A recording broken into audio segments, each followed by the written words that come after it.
বিলাকৰ ৰেচনেলাইজেশ্যন তেওঁলোক য'ত থাকিব লাগে তাত থকা নাই কাৰণে কিছুমান অঞ্চল কিছুমান স্কুল বঞ্চিত হৈ আছে ইয়াৰ শুধৰণি কৰাৰ কাৰণে আমি এটা প্ৰক্ৰিয়া আৰম্ভ কৰিছো আৰু চৰকাৰখনে এইটোৰ কাৰণে যে নিযুক্তি প্ৰক্ৰিয়াও আমি বন্ধ কৰি ৰাখিম সেইটোও নহয় যে যিখিনি অনুমোদিত স্যাংশন পোষ্ট আছে স্যাংশন পোষ্টৰ এগেইনষ্টে আপোনালোক সকলোৱে জানে যে এটা নিযুক্তি প্ৰক্ৰিয়া চলি আছে যিটো প্ৰক্ৰিয়া মাননীয় মুখ্যমন্ত্ৰী ডাঙৰীয়াই কৈ আছে যে অহা 10 মেৰ ভিতৰত এই নিযুক্তি প্ৰক্ৰিয়া সম্পূৰ্ণ কৰিম এটো কেৱল আমাৰ এলপি ইউপি আৰু সেকেন্ডাৰী পৰ্যায়তে এই নিযুক্তি প্ৰক্ৰিয়া সম্পূৰ্ণ হলে 23175 গৰাকী শিক্ষকক আমি নিযুক্তি দিম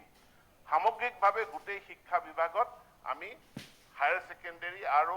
কি কয় হায়াৰ এডুকেশ্যন আৰু টেকনিক্যাল এডুকেশ্যন সামৰি পেলাই আমি 26000 শিক্ষকক আমি নিযুক্তি দিম নিযুক্তি দিয়াৰ পাছত আমি ৰেচনেলাইজেশ্যনৰ ফালে যাম অৰ্থাৎ নিযুক্তি প্ৰক্ৰিয়াটো সম্পূৰ্ণ কৰিব বিচাৰিছো আৰু তাৰ পাছত আমি ৰেচনেলাইজেশ্যনটো কৰিব বিচাৰিছো আমি সকলোৱে বুজি পাওঁ এই ৰেচনেলাইজেশ্যনটো বহুত টাফ কাম হ'ব এই কামটো বহুত ইয়াৰ কাৰণে মই সকলো মাননীয়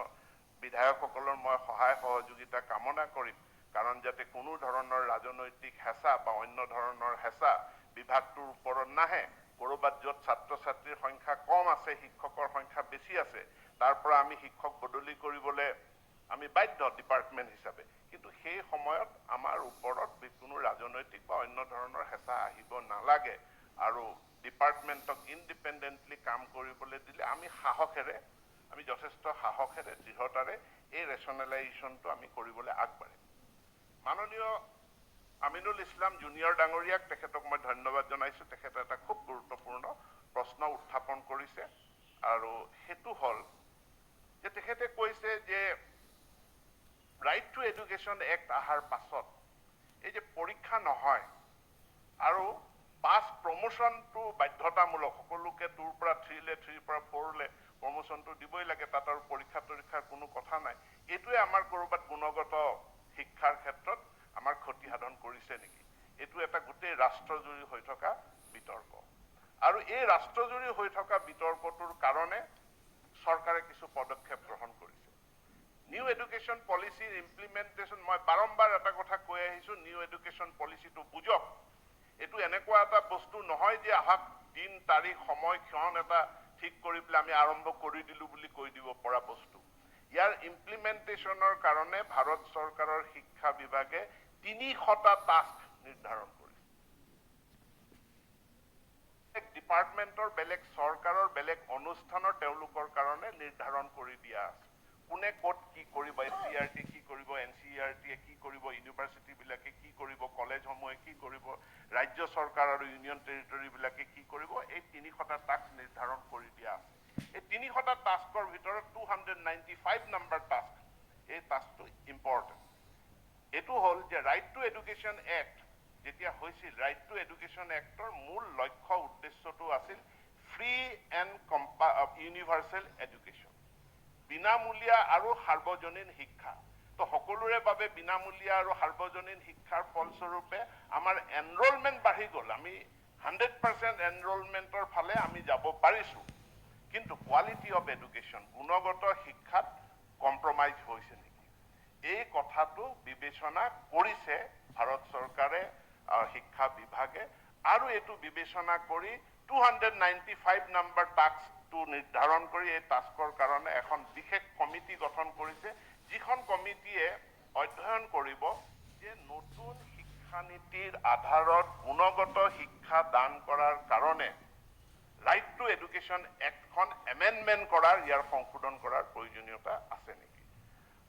মই সদনক জনাব বিচাৰো সেই এক্সপাৰ্ট কমিটিখনৰ ময়ো সদস্য ভাৰতবৰ্ষৰ 3জন শিক্ষামন্ত্ৰী তাতে সদস্য হিচাপে আছে অসম কৰ্ণাটক আৰু মধ্য প্ৰদেশ আমি 3জন শিক্ষামন্ত্ৰী আছো আমাৰ প্ৰথম বৈঠক হৈ গৈছে মই আপোনালোকক অনুৰোধ জনাম যে আপোনালোকে ৰাইট টু এডুকেশ্যন এক্টখন অধ্যয়ন কৰি তাত কি সংশোধনৰ প্ৰয়োজন কোৱালিটি এডুকেশ্যনৰ কাৰণে কাৰণ free and elementary free and universal এডুকেশ্যনটো আমি দিমেই দি আছো দিম কিন্তু তাৰ লগত গুণগত শিক্ষাটো তাত কেনেকৈ সংযোজিত কৰিব পাৰি তাৰ কাৰণে আপোনালোকৰ মূল্যৱান দিহা পৰামৰ্শখিনি যদি পাওঁ সেইখিনি নিশ্চিতভাৱে মই আপোনালোকৰ প্ৰতিনিধি হিচাপে মই নেশ্যনেল এক্সপাৰ্ট কমিটিত টাস্ক কমিটিত মই সেইখিনি উত্থাপন কৰিব পাৰিম আৰু উত্থাপন কৰিব পাৰিলে সেইখিনি আমি সকলোৱে তাৰ দ্বাৰা উপকৃত হ'ম বিদ্যালয়সমূহত টয়লেট পানী যোগান আৰু ইলেক্ট্ৰিচিটি যোৱা বিধানসভাৰ অধিৱেশনটো যোৱা বিত্তীয় বৰ্ষটো এইটো আলোচনা হৈছিল আৰু আলোচনা হোৱাৰ সাপেক্ষে যাতে প্ৰত্যেকখন বিদ্যালয়ত ইলেক্ট্ৰিচিটি কানেকশ্যন দিব পাৰোঁ তাৰ কাৰণে আমাৰ এছঅ'পিডি শিতানৰ পৰা স্পেচিয়েলি 60 crore বাজেটটো শিক্ষা বিভাগক দিয়া হৈছিলে এতেকে আপোনালোকক অনুৰোধ কৰিব বিচাৰিম যে আপোনালোকে সেই কাম কাজ তদাৰক কৰক কোনখন বিদ্যালয়ত এই কাম আৰম্ভ হোৱা নাই জল জীৱন মিছন চলি আছে জল জীৱন মিছনৰ অধীনত প্ৰত্যেকখন বিদ্যালয়ত পানীৰ খোৱা পানীৰ যোগান ধৰা এইটো এতিয়া জল জীৱন মিছনৰ অধীনত হ'ব আৰু তাৰ লগতে টয়লেট তাৰ কাৰণে চৰকাৰখনে আমি আহ্বান জনাইছিলোঁ যে 15 ফাইনেন্সৰ ধনো কাৰণ 15 ফাইনেন্সত টাইট ফাণ্ডো থাকে আনটাইট ফাণ্ডো থাকে যি টাইট ফাণ্ড নিৰ্ধাৰণ কৰি থকা থাকে যে এইটো চেনিটেশ্যনত খৰচ ৱাটাৰ এণ্ড চেনিটেশ্যনত খৰচ কৰিব লাগিব যে বিদ্যালয়ত কেৱল SSA পইচা খৰচ কৰিব এইটো নহয় আমি 15 ফাইনেন্সৰ পৰাও যিখিনি কৰোঁ সকলোৱে যদি ইয়াতে আমি সহায় সহযোগিতা আগবঢ়াব পাৰোঁ তেতিয়াহ'লে বিদ্যালয়সমূহৰ এই টয়লেট ৱাটাৰ ইলেক্ট্ৰিচিটি এই তিনিটা যিটো জ্বলন্ত সমস্যা আছে বহুখিনি এতিয়া নাইকিয়া হৈছে মোৰ সমষ্টিতটো বহু সমস্যা সমাধান হৈয়ে গ'ল এইখিনি আপোনালোক সকলোৱে পদক্ষেপ ল'লে এইখিনি আমি দূৰ কৰিবলৈ আমি সক্ষম হ'ম বিদ্যালয়সমূহৰ বাকী যি প্ৰশ্ন উত্থাপিত হৈছে ইতিমধ্যে শিক্ষা বিভাগ PNRD বিভাগ public health engineering power department এই সকলোৰে লগত আলোচনা সাপেক্ষে যে বিদ্যালয়সমূহৰ কাম কাজ যিখিনি হৈ আছে সেইখিনি চোৱা চিতা কৰাৰ কাৰণে প্ৰত্যেক পঞ্চায়ত ব্লক আৰু জিলা পৰ্যায়ত ভিজিলেন্স এণ্ড মনিটৰিং কমিটি গঠন কৰাৰ পৰামৰ্শ আগবঢ়োৱা হৈছে তাৰ কম্পজিশ্যনটো গঠন কৰিও দিয়া হৈছে আমি সকলোৱে ইনিচিয়েটিভ ল'ব লাগে যে এই ভিজিলেন্স এণ্ড মনিটৰিং কমিটিটোক খুব সক্ষম কৰিম সময়টো ঘড়ীটো চলি আছে ৰখাব পৰা নাযাব গতিকে মই শ্বৰ্টকৈ ক'ব বিচাৰিম ইয়াৰ পাছৰ এটা কুৱেশ্যন যিটো আহিছে আৰু সেইটো গুৰুত্বপূৰ্ণ যে নতুন নতুন মহাবিদ্যালয়ত ছায়েন্স ষ্ট্ৰীম খোলা কমাৰ্চ ষ্ট্ৰীম খোলাৰ দাবী উত্থাপন হৈছে নতুন শিক্ষানীতি যি আহিছে এই নতুন শিক্ষানীতিৰ ফলস্বৰূপে শিক্ষা মাল্টি ডিচিপ্লিনাৰী হ'ব লাগে কৈছে আৰু মাল্টি ডিচিপ্লিনাৰী যদি হ'ব লাগে তেনেহ'লে এখন মহাবিদ্যালয়ত কেৱল আৰ্টছ থাকিলে নহ'ব তাতে ছায়েন্সো থাকিব লাগিব কমাৰ্চো থাকিব লাগিব ভকেশ্যনেলো থাকিব লাগিব আৰু অন্য যদি কিবা কোৰ্চ আছে সেইটো তাত সন্নিৱিষ্ট হ'ব লাগিব ইয়াৰ কাৰণে কাৰিকুলামবিলাক কেনেকুৱা হ'ব ইয়াৰ ফ্ৰেমৱৰ্ক কেনেকুৱা হ'ব ইতিমধ্যে আমি ভাৰত চৰকাৰৰ পৰা আমি কাৰিকুলাম ফ্ৰেমৱৰ্কৰ এটা জাননী পাইছোঁ আৰু আমিও একেবাৰে চূড়ান্ত পৰ্যায়ত আছোঁ আমি শেষ সীমাত আহি উপনীত হৈছোঁ যে আমাৰ কাৰিকুলাম ফ্ৰেমৱৰ্কটো আমি 2 এদিনৰ ভিতৰত আমি মুকলি কৰিম কাৰিকুলাম ফ্ৰেমৱৰ্ক মুকলি কৰাৰ পাছত প্ৰত্যেকখন মহাবিদ্যালয়ত ছায়েন্স আৰ্টছ কমাৰ্চ সকলো ষ্ট্ৰীম থকা বা সকলো ছাবজেক্ট থকাটো এইটো এই ধৰণৰ বাধ্যতামূলক হ'ব কিন্তু আমাৰ ৰিচোৰ্চৰো কথা আছে আমাৰ সম্পদৰো কথা আছে এতেকে ওচৰিকৈ থকা দুখন মহাবিদ্যালয়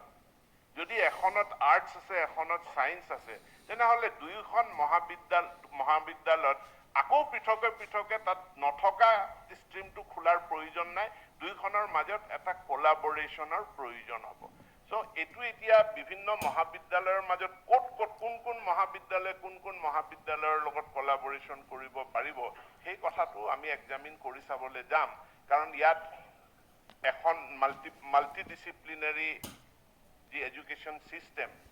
ইয়াত একাডেমিক বেংক অফ ক্ৰেডিট যি নতুন ব্যৱস্থা আহিছে তাৰ মানে মই 3টা ছাবজেক্ট এই মহাবিদ্যালয়খনত পঢ়ি 4 নম্বৰ ছাবজেক্টটো মই বি মহাবিদ্যালয়খনত পঢ়াৰ মোৰ সুবিধা আছে আৰু বি মহাবিদ্যালয়ত মই যি ক্ৰেডিট পাম সেই ক্ৰেডিটটো মোৰ মূল মহাবিদ্যালয়খনলৈ ট্ৰান্সফাৰ হৈ অহাৰ নিয়ম আছে গতিকে একাডেমিক বেংক অফ ক্ৰেডিট মই গোটেইখিনি বহলাই ক'বলৈতো ইয়াত সময় নহ'ব গতিকে ইয়াক প্ৰযোজ্য কৰি পেলাই আমি সকলো ছাত্ৰ ছাত্ৰীক সকলো বিষয়ত তেওঁলোকৰ অপশ্যন অনুযায়ী তেওঁলোকৰ চইচ অনুযায়ী তেওঁলোকে যাতে শিক্ষাটো লাভ কৰিব পাৰে তাৰ ব্যৱস্থা কৰি দিয়াৰ কাৰণে আমি আগবাঢ়িছোঁ খুব সোনকালে আমাৰ হায়াৰ এডুকেশ্যনৰ কাৰিকুলাম ফ্ৰেমৱৰ্ক পাব্লিছ হ'ব আৰু এইটো আমি মহাবিদ্যালয় বিশ্ববিদ্যালয়সমূহক দিছোঁ ইতিমধ্যে বিশ্ববিদ্যালয়সমূহে কাৰিকুলাম আমাক দিব এটা কথা উল্লেখযোগ্য বিশেষভাৱে উল্লেখিত হৈছে যে বিএড কলেজসমূহ ইন্টিগ্ৰেটেড বিএড কোৰ্স হ'ব বুলি কৈছে কেতিয়া হ'ব কেনেকৈ হ'ব আমি চৰকাৰে 10খন বিএড কলেজ আমি বনাই আছো এই বিএড কলেজসমূহ কি হ'ব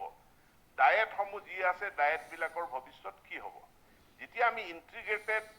বিএড কোৰ্সৰ কথা কৈছো তাৰ মানে অকল বিএড কলেজ বুলি আৰু কোনো কলেজ অদূৰ ভৱিষ্যতে হয়তো নাথাকিব এই বিএড কলেজৰ ইয়াৰ কাৰিকুলাম কি হ'ব টিচাৰ বুলি ক'লে টিচাৰৰ শিক্ষাৰ মানদণ্ড কি হ'ব তাৰ কাৰণে নেশ্যনেল লেভেলত নেশ্যনেল মানে professional standard of teachers NPST national professional standard of teachers এইটো প্ৰস্তুত হৈছে মই জনামতে প্ৰায় সম্পূৰ্ণ হৈছে 2 এদিনতে ই ঘোষিত হ'ব নতুন বিএড ইন্টিগ্ৰেটেড বিএড কোৰ্সৰ কাৰিকুলাম কি হ'ব NCERT প্ৰস্তুত কৰি আছে মোৰ তাত থকা তথ্য মতে এই কাৰিকুলাম ফ্ৰেমৱৰ্কটো একেবাৰে শেষ পৰ্যায়ত আছে এইটো 2 এদিনতে ঘোষিত হ'ব এইটো ঘোষিত হৈ যোৱাৰ লগে লগে আমি বিএড কলেজবিলাকত তাত জেনেৰেল সাবজেক্ট কোৰ্স ইনকৰ্পৰেট কৰি ইনক্লুড কৰি ইন্টিগ্ৰেটেড বিএড কোৰ্স আৰু যিসমূহ জেনেৰেল কলেজ আছে সেই জেনেৰেল কোৰ্স কলেজবিলাকতো কাৰিকুলাম ফ্ৰেমৱৰ্কটো চোৱাৰ পাছতো তাত নতুন সাবজেক্ট নতুন পদ সৃষ্টি কৰি পেলাই তাত ইন্টিগ্ৰেটেড বিএড কোৰ্স আমি প্ৰৱৰ্তন কৰাৰ কাৰণে আমি সুযোগ সুবিধাটো আমি লাভ কৰিম তাৰ কাৰণে হয়তো আমি কেইটামান দিন আমি ৰখিব লাগিব আৰু সেই কেইটামান দিন ৰখিবৰ কাৰণে মই সকলোকে অনুৰোধ জনাম ইয়াৰ পাছৰ ঘটনাটো হ'ল